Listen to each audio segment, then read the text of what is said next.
morning edition from NPR News.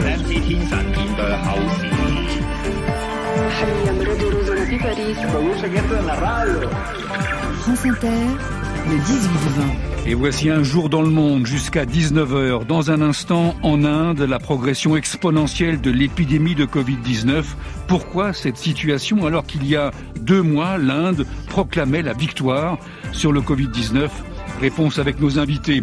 Le bruit du monde au Québec, de plus en plus difficile d'obtenir un titre de séjour pour résider là-bas. Reportage, Pascal Guéricola. Sous les radars de l'actualité, Amélie Perrier. Au Burkina Faso, on fait la guerre à la chicha. À Cuba, la première expérience d'entreprise privée. Et puis Rio et son métro vendu à une boisson mondialement connue. Comme tous les lundis, l'Amérique d'après Trump. Rendez-vous avec Grégory Phillips à Washington. Joe Biden à la Maison-Blanche, quasiment 100 jours. On le compare déjà à Franklin Roosevelt. Le monde d'après, 18h55, Jean-Marc Four. Les conséquences de la décision historique de Joe Biden. Il reconnaît le génocide arménien. Pierre Veille. Un jour dans le monde. C'est le 2e pays le plus peuplé du monde avec 1,3 milliard d'habitants. L'Inde, un sous-continent, 6 fois la superficie de la France, et il subit en ce moment une recrudescence ravageuse, exponentielle de l'épidémie de Covid-19. 2800 morts chaque jour, plus de 350 000 contaminations quotidiennes. Bilan pour le seul mois d'avril, 4 millions de nouvelles contaminations. Et pourtant, au début de l'année, tout allait mieux. 9000 contaminations chaque jour et en moyenne 80 décès. Le gouvernement indien estimait avoir vaincu le coronavirus en février. On aurait atteint alors l'immunité collective en Inde et donc on a relâché et autorisé un retour à la normale de l'ensemble des activités. Nos invités ce soir dans ce studio, Christophe Jaffrelot, bonsoir. Bonsoir. Vous êtes directeur de recherche au Centre de recherche international de Sciences Po, spécialiste de l'Inde. Vous avez publié chez Fayard l'Inde de Modi, national populisme et démocratie ethnique. Et puis en ligne avec nous, notre correspondant à New Delhi, Sébastien Farsi. Bonsoir Sébastien. Bonsoir à tous. Sébastien, vous avez rencontré un habitant d'un quartier huppé du sud de New Delhi où le Covid n'épargne personne. On écoute son témoignage. 12 de mes proches ont été infectés dans les 10 derniers jours. 8 sont encore malades et 4 d'entre eux sont encore hospitalisés. Tout mon quartier est touché et la liste n'en finit pas. Voilà, Sébastien Farsi, quelle est la situation ce soir à New Delhi, la capitale, une ville qui est sous confinement encore pendant une semaine ?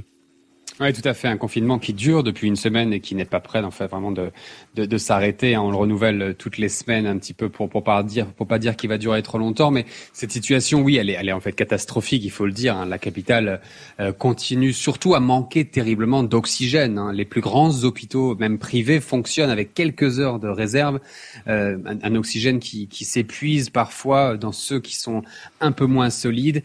Et on décompte malheureusement une dizaine de patients qui meurent chaque jour en hôpital à cause de cette pénurie en air. C'est vraiment horrible, et cela montre l'ampleur de la crise humanitaire quand une telle crise survient dans les meilleures institutions hospitalières du pays. Ce problème en fait dure depuis plus d'une semaine et le gouvernement fédéral peine à le régler car il y a un afflux massif de patients du Covid. Ça fait exploser bien sûr les besoins. Et il faut dire que la moitié des patients Covid aujourd'hui ont besoin de cette assistance respiratoire, ce qui est davantage que lors de la vague précédente. Mais alors ce soir, New Delhi, c'est une ville morte, les rues sont vides et il y a uniquement des attroupements autour des hôpitaux de la ville ? Oui, tout à fait. En fait, il y a des contrôles qui sont un petit peu moins sévères que l'année dernière, où le confinement était vraiment extrêmement strict. Cette année, il reste que quelques activités un petit peu plus. Et puis, en effet, l'activité, elle continue parce qu'on voit des ambulances, on voit des gens qui vont d'un hôpital à un autre pour essayer d'apporter leurs proches, d'y emmener leurs proches. Et puis les crématoriums qui sont bien sûr bondés. La police qui essaye de réguler ce trafic, mais en quelque sorte, on va dire que les gens eux-mêmes ont peur de sortir. Donc ça fait en quelque sorte un confinement naturel aussi. Et cette situation à New Delhi, on la retrouve dans d'autres grandes villes du pays, dans d'autres régions de l'Inde, Sébastien Farsi ? Eh bien, pour l'instant, il y a 2 grandes régions qui sont vraiment confinées dans un confinement qu'on peut qualifier ainsi. Il y a New Delhi, 20 millions, 25 millions d'habitants, et puis la région du Maharashtra, environ une centaine, 120 millions d'habitants.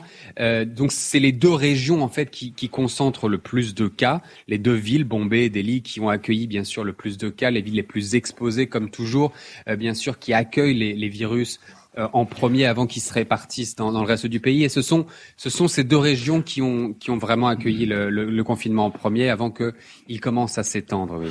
Christophe Jaffrelot, directeur de recherche au Centre de recherche international de Sciences Po Paris, spécialiste de l'Inde. Comment expliquez-vous ce retour violent du Covid-19 ? Qui est responsable ? Les responsabilités sont innombrables en vérité. Il faut d'abord dire que ce virus qui a muté 2 fois, semble-t-il, est beaucoup plus contagieux et beaucoup plus mortel, touchant d'ailleurs des populations jeunes. Des enfants, aujourd'hui, meurent du Covid en Inde. Et donc, on a été pris en Inde par surprise par ce virus fulgurant. C'est la première explication. Là, en l'occurrence, il n'y a pas de responsabilité. Mais à côté de ça, il y a une dimension humaine à ce drame humain. On a été très peu vigilants sur l'arrivée de la seconde vague. Et on dira seconde pour pas dire deuxième, en espérant que ce soit la dernière. Fin février, début mars, la courbe s'élevait déjà de manière très spectaculaire. C'est le moment où le ministre de la Santé dit « ça y est, on a gagné, c'est fini », déclaration du 7 mars 2021. Et on a laissé du coup se dérouler 2 événements qui ont été ce qu'on appelle des super spreaders, des accélérateurs de propagation du virus. D'abord, la grande fête hindoue, la Kumbh Mela, aux sources du Gange à Haridwar, où des millions de personnes se sont pressées, sans bien sûr observer le moindre geste barrière. Et deuxièmement, on est en train de voter en Inde, dans 5 États de l'Inde. Si Bombay et Delhi sont confinés, Calcutta, Madras, Trivandrum... Et il y a des meetings politiques, des rassemblements ? Il aura fallu attendre vendredi dernier pour que la commission électorale réduise à 500 le nombre de personnes participant à un meeting électoral, ce qui est déjà beaucoup, et ce qui est trop tard. Donc vous avez là 2 accélérateurs de cette épidémie qui a une autre origine, je l'ai dit, un virus qu'il va falloir maintenant séquencer, identifier, etc. Mais il y a une responsabilité, c'est évident, du côté des décideurs, des dirigeants, que les instances judiciaires d'ailleurs, que les tribunaux des États ont mis en cause, mais la Cour suprême leur a coupé l'herbe sous le pied. Donc ça veut dire que le Premier ministre indien, le nationaliste Narendra Modi, est responsable de ce qui se passe actuellement. Il n'a pas pris les mesures, les précautions nécessaires très vite pour bloquer la progression. Et en particulier, c'est de l'incompétence. Et en particulier, il n'a pas reporté cette fête, la Kumbh Mela, qui aurait dû se tenir en 2022 d'ailleurs, et qu'on a avancé d'1 an. Et il n'aurait pas dû laisser aussi ces élections se dérouler. Et est-ce qu'il y a des débats en ce moment, des polémiques qui progressent pour mettre en cause l'action de ce Premier ministre indien ? Ça commence, mais vous savez, les médias sont quand même très prudents, ce qu'on appelle les mainstream médias, donc les grandes chaînes de télévision, qui préfèrent parler un peu d'autre chose quand même. Les données que nous a fournies Sébastien Farsi ne sont pas nécessairement aussi répandues sur place parce que les chiffres sont minimisés. On connaît le nombre de morts grâce aux drones qui survolent les crématoriums, pas grâce au communiqué officiel des hôpitaux. La chose tout de même qui est en train de bouger, mais c'est le tout début et on ne sait pas si ça va continuer, cette fois-ci c'est la classe moyenne qui est touchée, et même l'élite. Comme vous le disait Sébastien Farsi, des grands hôpitaux de Delhi, hôtel 5 étoiles quasi en temps ordinaire, manquent d'oxygène. Ça, c'est quelque chose que personne n'aurait jamais imaginé. Et ça, c'est une grande différence par rapport à la première vague. Rappelez-vous, la première vague, c'est quoi ? Des millions de travailleurs migrants jetés sur les routes par un confinement décidé en 4 heures. Bon, là, il n'y avait que les pauvres à avoir souffert. Cette fois-ci, ce sont des gens des quartiers huppés, effectivement, qui voient arriver le virus et qui sont désarmés et qui meurent. Est-ce que le système de santé en Inde est totalement insuffisant, dépassé, vétuste ? C'est un pays qui n'a jamais investi dans la santé publique. Le pourcentage du budget de la santé publique en Inde n'a jamais dépassé 4% du budget national. On est très très loin des standards internationaux et même des standards des pays émergents. En PNB, en point de PNB, on est à 1,25, la moyenne est à au moins 2,5. Donc, évidemment, vous avez du coup une pénurie de lits d'hôpitaux, une pénurie de docteurs, une pénurie d'infirmières, de matériel aussi, bien sûr, ventilateurs notamment.